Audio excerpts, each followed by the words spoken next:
Elliot Ness Investigations presents the unbelievable.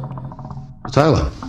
We're on Canopolis in that area up there, Mr Chairman. I think it's due time to ask Council and for Council to consider and possibly get a report back on what we're doing with our wonderful Earth Sanctuary that's had thousands, tens and thousands and hundreds of thousands of dollars poured into it over the years, basically sitting there now doing nothing.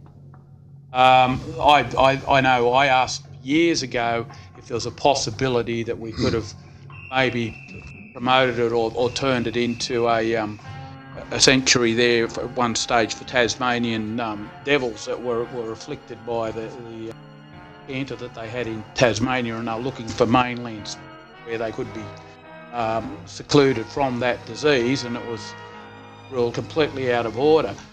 Since then we've had no suggestion. It's been forgotten. It's ratepayers' funds. There's a lot of money being spent out there. I think it's about time. I mean, we're talking about Canopolis State Forest, we're talking about areas that are in Cabon. Maybe it's time that we started focusing back on what we are actually going to do.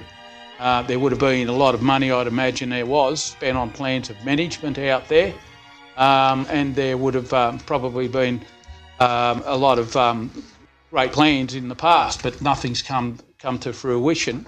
I think it's about time that we brought it to a head and started to consider what are we going to do with it. If we're not going to promote it, or we're not going to do anything with it, I think it's a waste of ratepayers' funds. Why should the ratepayers continue to own it?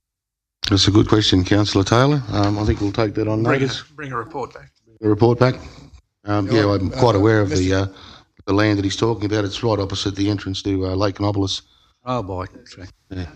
Chairman, could I suggest, as well as the report, that we invite the president of the cycle club that my understanding is using the old sanctuary area to come along and address council and update us on what they are doing up there and how many riders use it, etc., because it's news to me that it's not being used, it's my understanding. Fine, as long as we know the community. Yeah, okay.